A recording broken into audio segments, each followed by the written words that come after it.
I was transported to a hellish alternate universe. This is my story. I've traveled to parallel universes. The worlds I've seen are terrifying. I've traveled to parallel universes. Oh, there's multiple parts. First off, I need to clarify something. I am not the original traveler, although I have adopted his alias to write my account. For those who don't know, my predecessor was an unlikely hero, the sole survivor of a botched experiment that went horribly wrong. He risked all to tell his story, whistleblowing on his government, employers, and their wealthy backers who have achieved unthinkable, opening portals to parallel universes.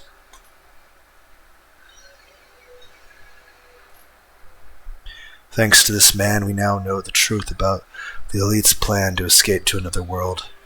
And even more seriously, he revealed the terrible realities of the dangerous civilizations that rule over these alternate Earths, cruel, warlike, and merciless empires, who pose a clear and present danger to our own world, if and when they develop their own TPD technology.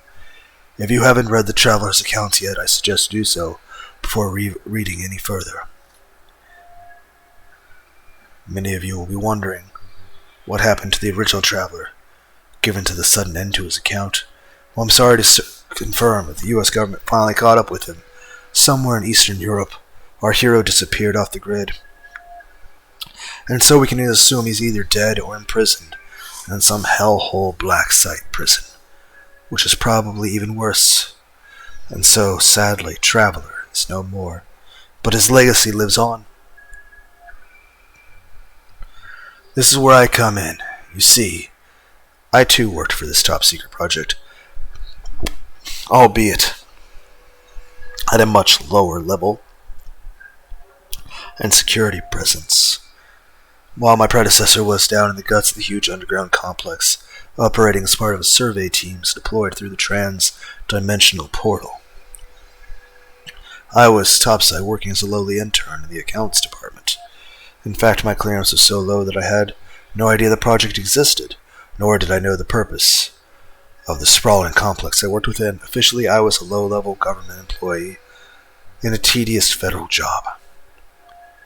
This is what I was told when I accepted the position, but of course I'm not totally stupid. So, knew there was more to it. After all, my office was located inside a heavily guarded military complex.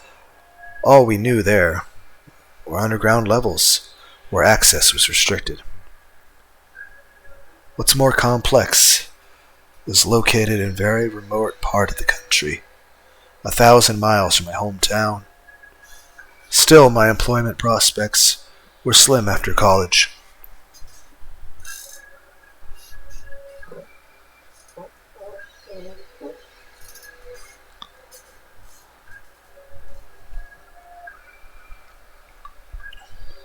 I was thirsty.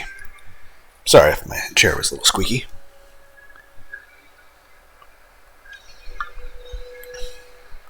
And we knew there were underground levels where access was restricted. What's more, the complex is located in a very remote part of the country, 1,000 miles from my hometown.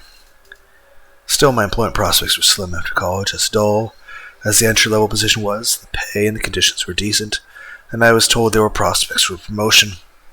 So that's how it began for me, and I suppose this is where my story would have ended, had it not been for the bizarre and unprecedented events of one fateful night. I was in the office late, working alone to meet a tight deadline. My boss at the time was a real ball-buster, so I had already gotten used to working unpaid overtime. Frustrating, but nothing out of the ordinary. I was sitting at my desk, staring at my spreadsheet on my computer while struggling to stay focused. I remember diligently typing away on that keyboard when suddenly the power cut out, plunging the Windows office into darkness. The event was disconcerting, but didn't cause me any undue concern.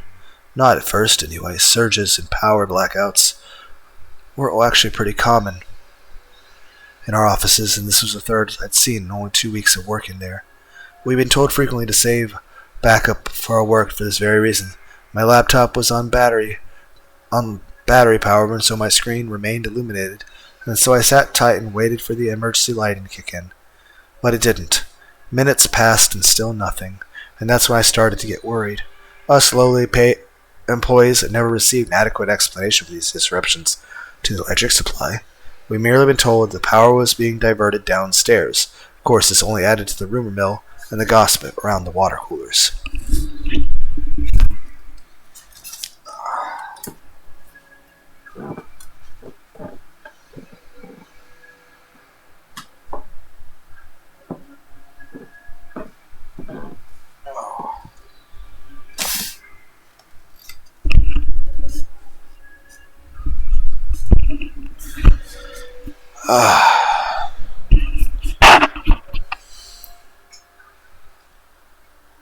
Minutes passed and still nothing.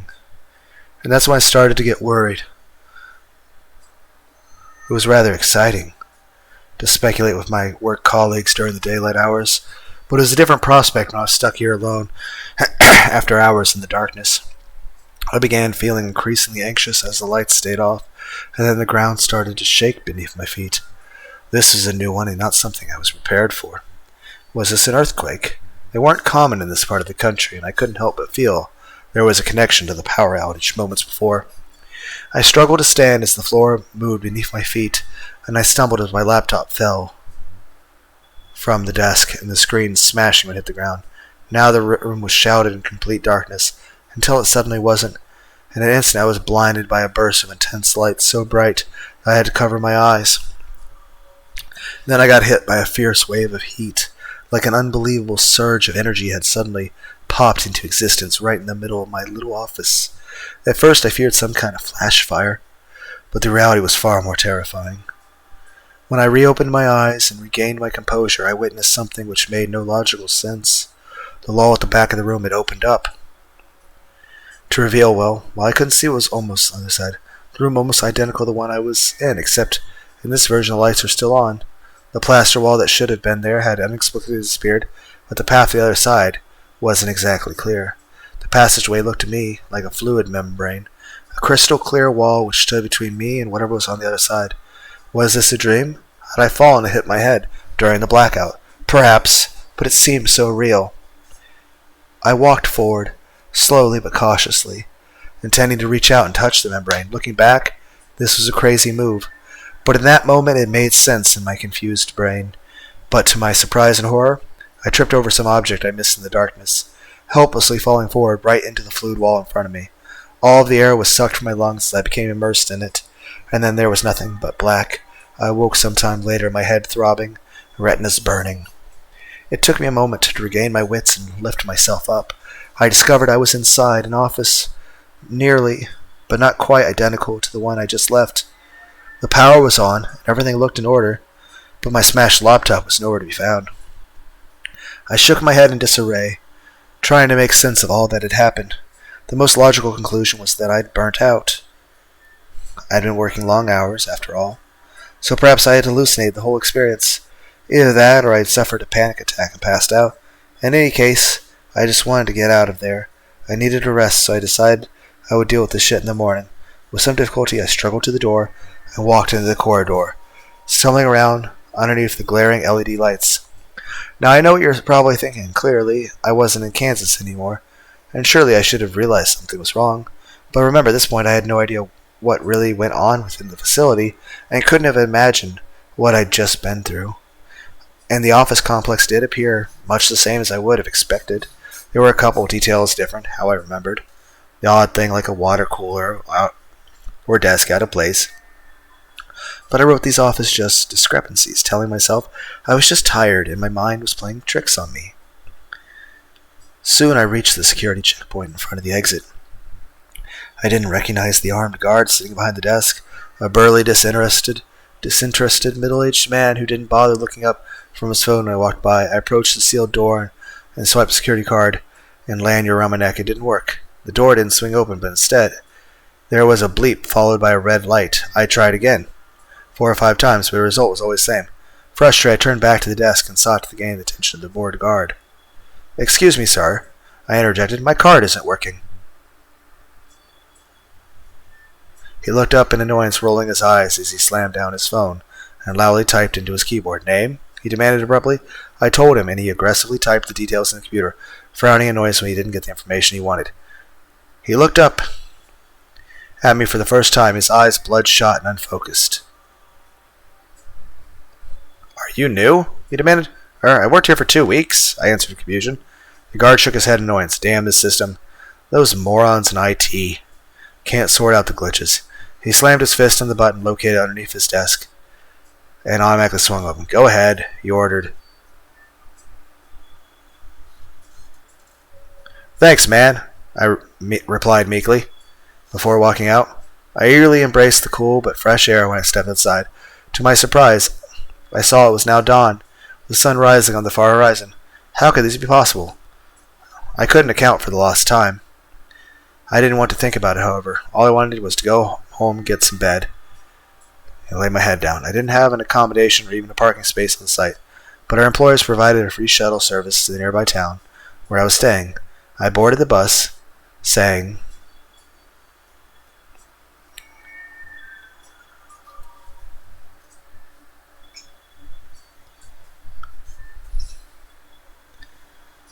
"Good morning" to a surly driver who barely acknowledged my presence. I was the only passenger. During the journey, I looked at my phone and discovered I had no signal. Great, I thought. This day was going from bad to worse. Although, of course, I still had no idea what lay ahead as the phone logs me out. "Stop doing that while I'm reading." Damn it, that's not what I wanted to.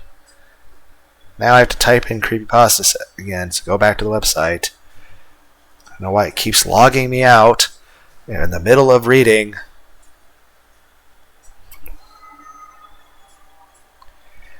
Okay, it's going to take a moment to load.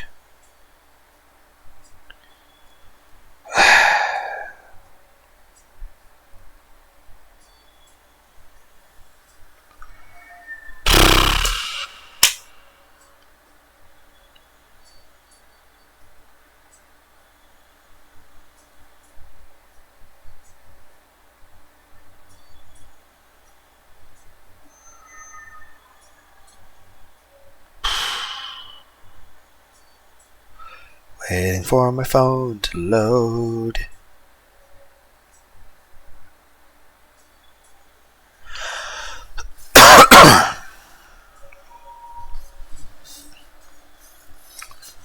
Gonna open this cookie jar.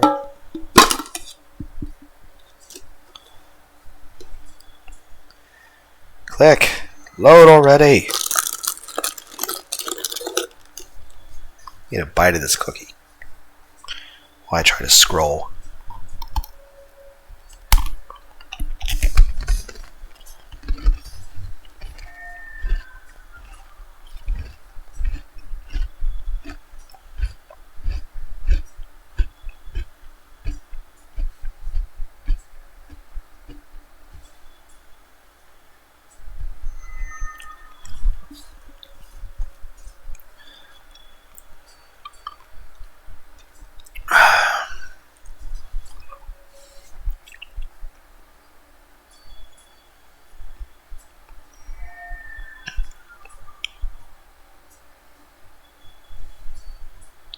We arrived in town, and I disembarked, strolling along Main Street as the morning sun shone down upon me. Readers of the original traveler's account may recall his description of this small settlement located about 10 miles from the facility. It's a 2-bit little town, which could be described as anywhere USA. This wasn't somewhere I would have moved to if I hadn't been for an employment opportunity. I was new to town, so hadn't found a place to rent yet, so for the time being I was staying at a local motel. A basic but clean and comfortable place a couple minutes walk from the bus stop.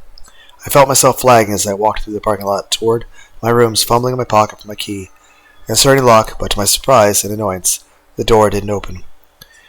I saw it was jammed by the latch, which could only be locked from the inside. I noted the unpleasant stench emanating from within, something similar to rotting meat. I looked through the gap into the dark room, only to be met by a face on the other side. A woman, her eyes bloodshot and skin pale white. I swore I could see dried blood on her chin. Clearly she wasn't pleased to see me as she snarled and exposed her sharpened teeth. "What the fuck do you want?" she growled, squinting to see me in the morning sun. This is my room, I replied in confusion. To hell it is, she shot back. Now get the fuck out of here before I rip your damn throat out. With that threat, she slammed the door shut, leaving me standing outside. Wow, I exclaimed. To no one in particular. I couldn't believe she'd been so aggressive, and was left shaken by the unpleasant encounter. Fearing I'd made a mistake, I double-checked the door number. Number 23. This was definitely my room. Clearly there had been a mistake by the management, so I resolved to go to the front desk to resolve it. I could tell something was off as soon as I walked into the small reception area of the motel. The space was very similar to how I remembered it, but also subtly different. There was a dark and foreboding atmosphere inside, whereas it had been previously friendly and welcoming. I couldn't quite get my finger on why. The only visible difference I could see was the odd and disturbing shrine, set upon a table in the corner, a collection of photographs and trinkets underneath a Grim Reaper statue. A ceramic model of a robed skeleton holding a scythe. It reminded me of Santa Muerta, the patron of the infamous Mexican death cult. I was sure the shrine hadn't been there before, and it seemed an odd addition to what I thought was a family-friendly motel. Nevertheless, I proceeded to the front desk and rang the bell to get somebody's attention. After a moment's wait, an elderly man emerged from the back office to answer my call. I was somewhat relieved to discover that I recognized the old-timer. He was in fact the motel's owner, who had checked me in 2 weeks earlier. But when I got a closer look at the man, I realized something was off of him. The owner I remember was friendly and helpful, but this man appeared sullen and hostile, glaring at me with contempt in his eyes and spitting when he spoke.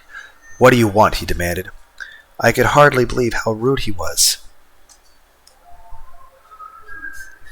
And a struggle to find the words to respond. "I'm a guest here, remember? Room 23? But someone else is in there." "You're not a guest here," he shot back without hesitation. I was getting angry now, and so raised my voice in frustration. "Excuse me, sir, but you're wrong. You checked me in yourself." "Like hell I did. You think I'm stupid?" He shouted. "I would never rent a room to your kind." "Wow," I thought, "your kind? What the hell is this guy's problem?" "Listen, sir. You have no right to speak to me like this," I exclaimed angrily. I instantly regretted my outburst when I saw the sudden change in the old man's demeanor, as his eyes screwed up in rage, and he reached under the counter. To my horror, the motel owner pulled out a shotgun and pointed directly in my face. "Get the fuck out of my business, you damn parasite!" he yelled in fury. "Get out or I'll blow your fucking head off." I raised my hands defensively, shaking almost uncontrollably as I slowly backed up. Somehow I reached the door, slowly and carefully opened it, while the owner tracked me with his gun. Once I ran out, I ran for my life, not stopping until I was clear of the office. I breathed heavily as I hid behind a bush, trying to regain my composure and make some sense of what had just happened. Why the hell had the old man reacted like that? I didn't know, but was determined not to stick around in case he got trigger-happy. My plan was to drive back to the facility and report what had occurred there, but, big surprise, I couldn't find my car. It wasn't in the space where I'd left it or anywhere in the vicinity. By this point I thought I was losing my mind. None of it made any sense. Was I having a mental breakdown, or was I the victim of an elaborate scam? There seemed to be only one option left to me: go to the cops. There wasn't much of a police presence in this small town, but there was a sheriff's office on the main street. So that's where I went. Still in a state of shock, I stumbled to the police station and reported a uniformed officer on the front desk, a woman in her 30s or 40s, with tied black hair and no-nonsense look etched across her weathered face. The policewoman didn't exactly greet me with enthusiasm, but at least she didn't pull a gun on me. And her address was abrupt, but relatively polite. "Yes, sir. How can I help you?" For a moment I couldn't think of what to say. Where would I begin after the crazy morning I'd had? I need to report a crime. My car and all my possessions, they've been stolen." "Okay," the woman replied, as she calmly typed on the computer. "Your name, sir?" I told her my full name. "ID number?" This puzzled me. What the hell was up with this town? "I'm sorry, I don't understand." "Your state-allocated ID number, sir. I need it to log your crime report." I was still baffled. "I'm sorry, I don't know what that is." Once again, my response triggered a response I couldn't comprehend. The policewoman looked up from her monitor, glaring at me with suspicion. She continued to stare me down as she rose from her chair and stepped around the desk, coming to stand only inches from me. Her glare was intense, and I felt intimidated. Then suddenly she reached out and roughly grabbed my right arm, rolling up the sleeve of my shirt to examine the skin underneath. "Hey, what the hell?" I objected, although I offered little resistance to the policewoman's firm grasp. A moment later she repeated the process, ripping the sleeve from my left arm. It seemed she was looking for something she couldn't find. I saw her frowning as she muttered, "No barcode?" "Excuse me?" I exclaimed in astonishment. Suddenly she released me, although her facial expression was still one of concern. "Please take a seat, sir. I need to talk with the sheriff." She motioned toward the plastic seats by the entrance. Still confused, I made my way over there and sat down, while the cop went into the back office. It's difficult to describe how I felt in that moment, but would it be fair to say that red flags were flying. I sat in the hard, backed chair and scanned my surroundings. There were several posters on display inside the police station, which only added to my confusion and anxiety. One showed a smiling young woman with a needle in her arm, and the catchline was, "Give blood. It's the law." Puzzled, I moved in closer to examine the small print, which read, "It is a legal requirement to donate 1 unit of blood every 4 months, unless you are covered by a health exemption order. If you know anyone—" What is the world run by vampires? "If you know anyone in breach of Blood Collection Act, it is your legal and moral duty to report them to your local law enforcement." The next poster was entitled 10 Most Wanted, and showed mugshots of a motley crew of men and women of varying ages and ethnic backgrounds. Writing underneath read, "Terrorist of the so-called Human League. Wanted for subversion, sabotage, and murder. 1 million units reward for information leading to capture." What the fuck, I mouthed, shaking my head in disbelief. Alarm bells were ringing in my head, and so I made an instant decision. Jumping up from my chair, making for the exit, I ran down the pavement for about a block, looking over my shoulder and sure I wasn't being followed. I was so concerned that with what was behind me that I almost collided with a man standing on the sidewalk, resulting in a firm rebuke. "Watch it, asshole!" he exclaimed, whilst shooting me a hard glare. I apologized to the man, noticing that he was standing on the back of a long queue of people all waiting to gain entrance to what appeared to be a medical facility of some kind. The assembled persons represented a diverse mix of gender, age, and race, but all were waiting impatiently under the morning sun. I noted how their heads were down, and every one of them appeared sullen and depressed. There were no conversation in line, and it seemed nobody wanted to be there.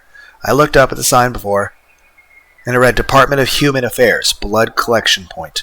I also noted the scrolling neon sign, which displayed various messages such as "Complete your civic duty today," "Give blood, do not delay," and "Blood donations are mandatory." It's not a donation if it's mandatory. Failure to comply will result in prosecution. I swore under my breath as I read those words. This was the second reference I'd seen to the mandatory blood donations. What the hell was this? Had they passed a new law that I wasn't aware of?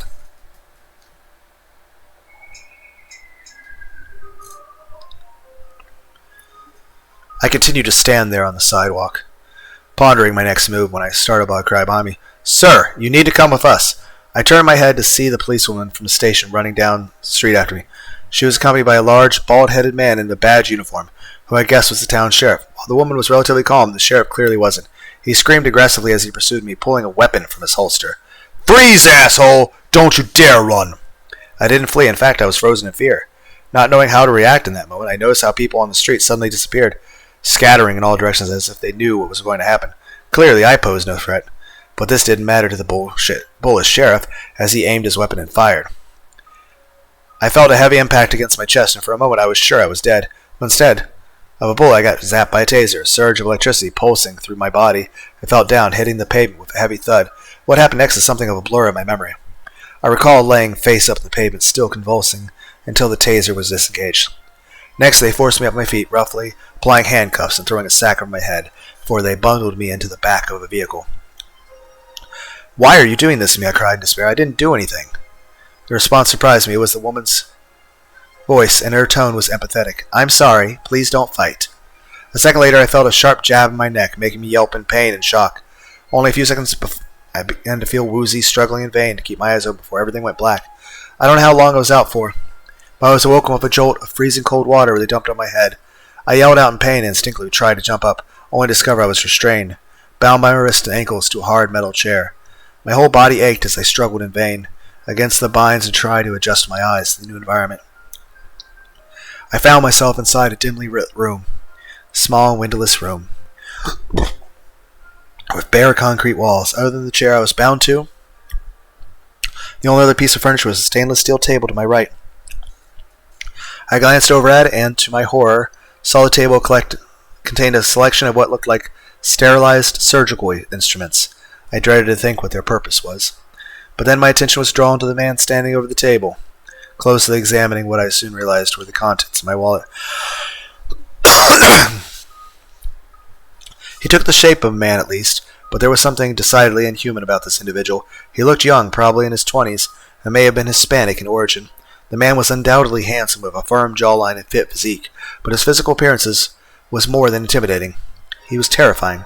I saw his teeth when he opened his mouth, revealing what I can only describe as a pair of fangs, and his eyes dark green and almost reptilian. There was no way they were human. These were the eyes of a predator. and they were focused on me, the fly caught in its deadly web. He glanced down at my wall before addressing me in a deep, booming voice. I recall how he read my name, date of birth, and my driver's license. "That's you, is it?" he inquired. I struggled to answer through my quaking lips, but managed to whimper in single-word reply. "Yes." "That's funny," he snorted dismissively, "because no one with that name and details exists on the national database. No name, no blood group, no barcode tattoo on your arm, which of course is mandatory for all humans to have. How do you explain that?" I shook my throbbing head, still hoping against hope that I wake from this nightmare. "I don't understand any of this," I pleaded. "Please contact my employers, and they'll confirm who I am." My captor smiled cruelly before replying, "Ah, yes, your employers. I am very interested in learning about them, believe me. My mind was racing, and I felt I was going to be physically sick. I don't understand. Who are you? What are you?" My captor's grin widened again, revealing his crocodile teeth. "Of course. Where are my manners? My name is Dr. Salvatore. I am the head of security of this facility, executive member of the it is vampires. Vampire Nation Party, and proud Homo Nocturnus of the purest blood." I almost laughed aloud despite the extreme danger I was in. "Vampire!" I exclaimed dismayed. "You mean no sunlight, drinks blood, sleeps in coffins, stake through the heart, and all that shit?" Salvatore laughed in open mockery at the description. "Ah, yes, the foolish human superstitions from the old days. Such myths were widespread before the revolution, when my kind rose up and took our rightful place in the world, ruling over the weak and pitiful human race. Your blood is no longer necessary for our sustenance, of course, but the ancient tributes are still maintained.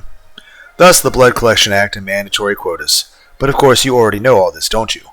I shook my head vigorously, not wanting to believe what I was hearing. "I don't know anything. I shouldn't be here. That much is true." Salvatore snarled back, "But I already know who you really are. I have long suspected that other worlds would develop their own portal technology." "What, you guys have it too? And seek to visit our dimension?" "I don't think it was planned." "And now here you are, in the flesh, but I don't care about a lowly worm like you. What I want to know is who sent you, and what is their agenda. I refuse to believe the Homo sapiens have the intelligence to develop such advanced technology. Surely you are a pawn being used by a more powerful civilization. I suggest you tell the truth now before I am forced to take more drastic measures like, ship." "I don't know anything," I repeated in a panic. "No one sent me, and I don't know how I got here." Salvatore shook his head, and obviously he was not convinced. "Very well, have it your way, maggot." He spat. "I'll get the truth from you one way or another." To my horror, I saw him reach for one of the sharpened instruments from the table. Ice-cold chill ran up my spine, as I feared what was to come. I don't wish to recount what happened to me over the next few hours. Honestly, I'm still trying to come to terms with the torture I endured at the hands of the monster. Suffice to say, I was beaten, cut, and bled by a psychopath who took a sadistic pleasure from my pain and fear. Clearly, he was an expert in torture and thoroughly enjoyed his work. Salvatore kept on asking the same questions. "Who sent you? What did I know about the project? What was the objective of the mission?" I didn't know the answers, of course, but he didn't believe my denials. Either that or he didn't care. Some of the torture was psychological as well as physical. At one stage, he actually drank my blood in front of me, making a show of spitting it out in disgust. "Your blood is that of a low-caste human," he mocked. "You are truly inferior and unworthy in all respects." I didn't know whether he was serious or not. My panicked brain tried to think while he inflicted pain upon me. Why was this happening to me? How had I gone to work one day and suddenly emerged in this hellish place, in a world similar and yet so different from my own? And why was this monster torturing me? What the fuck did he want? Clearly my horrific predicament had something to do with the shadowy government department I worked for, and the bizarre incident which had occurred the previous night. I would learn the awful truth later, but right then I was forced to focus on survival. Mercifully, Salvatore eventually left me alone, after what must have been several hours of torture. "I'll give you some time to think things over," he said when leaving the room, smirking cruelly as he did. "But don't worry, I'll be back real soon." I was grateful for the respite, but knew he would return to finish the job, and I was still bound to the metal chair, weak from blood loss and beatings. There was no chance I could escape from this torture room, nor could I answer the questions Salvatore was bombarding me with. To be honest, by this point I just wanted to die so the pain would end. I must have lost consciousness again, because the next thing I remember is being roughly shaken awake. I groggily opened my eyes, feeling renewed terror when I saw where I was. But it wasn't Salvatore who had woken me. A new figure had entered the room. Putting his hands upon me, I instinctively recoiled in fear, expecting yet more pain to be inflicted on my person. But to my immense surprise, the man started to undo my binds while whispering comforting words in my ear. "It's okay, man. You're okay. We're gonna get you out of here, buddy." I looked up to see a friendly face. A young man with dark hair and blue eyes. His expression showing compassion, but also determination. I noticed how he wore some type of uniform, but was somewhat concerned to see a pistol tucked into his waistband, but soon he had me free, helping me to my feet. I saw the door was ajar and 2 more individuals stood on the other side. 1 male, 1 female, both dressed the same as my rescuer. Both were armed, with guns drawn and ready for use. I struggled to speak through my bleeding lips, asking, "Who are you people?" "We're the Human League," the leader answered firmly. My mind raced as I tried to remember where I had heard that name before. "The Human League? You're terrorists," I asked. "We're freedom fighters," he shot back angrily. "Our ancestors have fought these vampire fucks for centuries. Now we're underground, but we keep up the resistance." He looked agitated, staring at the open door. "But there's no time for history lessons. We need to move." I could hardly walk due to my injuries, so the 2 men supported me while the woman took point. We soon reached an elevator which the leader needed to key in a code to summon. When we got into the lift, we descended what seemed like eternity, down to the lowest level of the facility. I was still disoriented and baffled by the sudden turn of events. "Why are you people helping me?" I asked. The leader nodded his head solemnly. "It's a good question. We've worked for years to infiltrate the facility, and now our cover will be blown. But when we heard about your decision was taken to help you escape. If we get you home, we can tell your people the truth of what's happening on our world. And maybe, just maybe, they'll come to our aid." You're assuming a lot. I still didn't fully understand what he meant, but I did feel renewed hope at the prospect of getting home, and I certainly wasn't going to look a gift horse in the mouth. Finally, we reached the lowest level of the facility and exited the elevator, speeding down yet more corridors before reaching a steel security door, which the rebel leader opened by keying in another code and going through what looked like a retinal scan. He was satisfied at hearing the beep as the heavy door automatically swung open.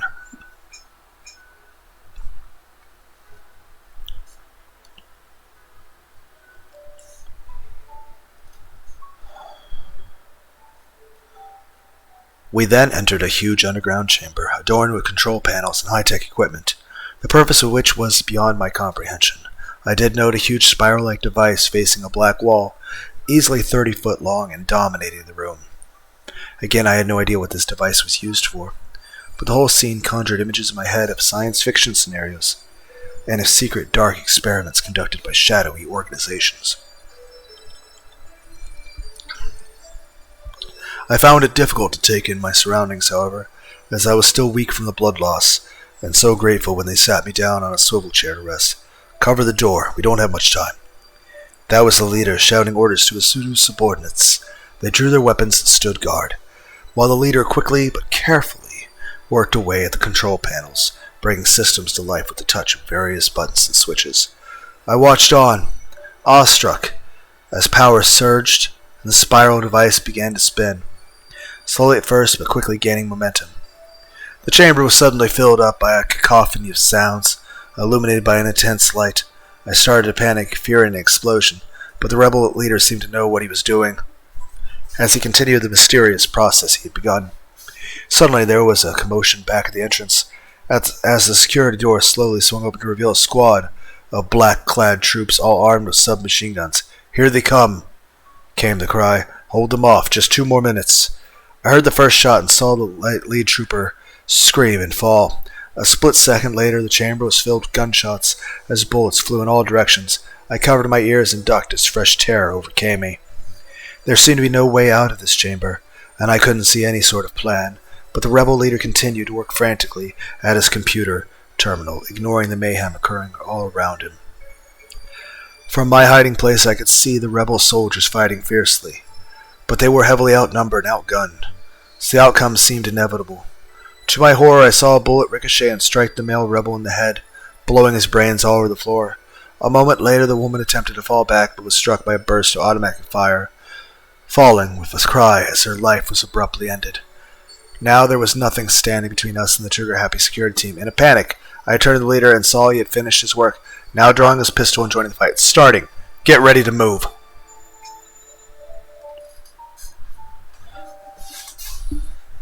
I wanted to ask what the hell he meant, but a moment later gunfire started all over. I continued to cower until suddenly the chamber was filled with a blinding light, temporarily pausing the gun battle as unimaginable power surged through the facility, making the ground shake between our feet. I looked to the far wall and experienced deja vu as I saw a familiar fluid membrane suddenly appear. On the other side was a chamber virtually identical to the one I occupied. Suddenly it all made sense, and I finally understood. "What the hell are you doing? Get going before it closes!" That was the rebel leader again. As he temporarily ceased fire to scream an order, I was horrified to see a sudden, sharp movement. A figure moving quicker than I ever thought possible, heading straight for the surviving rebel. I tried to shout a warning, but it was already too late. The figure grabbed the rebel with immense speed and strength, knocking the gun out of his hand before plunging his fangs into his neck. I stood paralyzed by fear and consumed by horror as I watched my savior's blood spill all over the concrete floor. And it got worse. The monster who slaughtered the man was Salvatore. My torturer had come to reclaim his victim. He glared at me with predatory eyes and fresh blood still dripping from his mouth, and I broke from my paralyzed state, turning and running to the only place I could, through the portal and toward the world existing on the far side. I heard a bloodthirsty roar and heavy footfall, and I knew Salvatore was chasing me. I leapt the last few steps practically, diving through the portal, with that monster only inches behind me. Next, I was consumed by darkness, falling into a hellish abyss which was only slightly less terrifying than the nightmare I had escaped from. A moment later, I shot out the other side, my body hitting the steel walkway heavily. I felt pain all over, struggling to move as I turned on my back. To my immense relief, I saw the portal close, shutting Salvatore and his gunmen on the other side. The moments which followed were chaotic as men shouted and people ran to my side. At this point, my strength failed me, and I blacked out once again, not knowing whether I would wake up, but realizing I had at least escaped the clutches of that monster. The days and weeks which followed didn't get much easier. Obviously, I survived and was treated for injuries within the facility, but I wasn't fully recovered when they first came to speak with me. Anonymous men in black suits who bombarded me with questions. Thankfully, they didn't torture me like Salvatore did, but nevertheless their questioning was relentless as they sought to establish every tiny detail of my misadventure. They told me very little in return, but I managed to piece things together from the information I had. The facility I worked at was virtually a mirror image of the one on the other side, a secret base experiment in portal technology. I never should have been a part of this experiment, but something went seriously wrong. On the night I crossed over there, had been a test down below, but the stabilization field had crossed, resulting in what they called a cascade event. An unplanned portal had opened up in my office, and I had been unlucky enough to fall through it, ending up in a hellish alternate dimension without any knowledge, skills, or tools I needed. The fact that I survived and made it home was entirely down to the human league of rebels who sacrificed their lives to save me. To my shame, I'd never even asked their names. I told my interrogators about all this, of course, practically begged them to send help to the beleaguered humans of the vampire-controlled world. But I could tell they have no intention of doing so. Eventually, they let me go, paying me severance for my job and warning me not to speak about what happened, quoting federal law and threatening a lengthy prison sentence if I broke my silence. Obviously, I've decided to talk in spite of the threats, inspired by the courageous example set by my predecessor and the ultimate sacrifice made by the freedom fighters who saved my life. Now I'm on the run, having taken steps to hide and conceal my identity. Maybe I'll stay lucky and escape their net, or perhaps not. Either way, my story is out there, and I've done my part.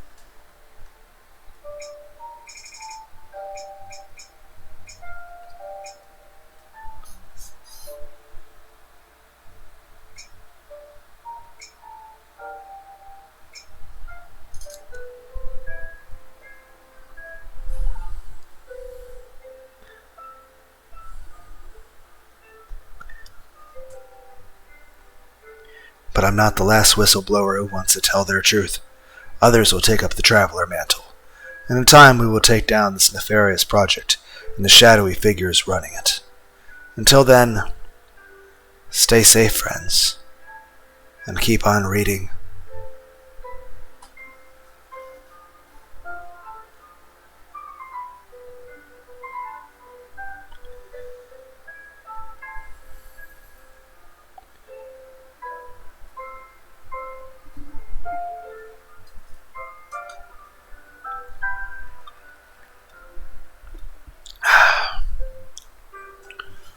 soda's flat now. All the ice melted.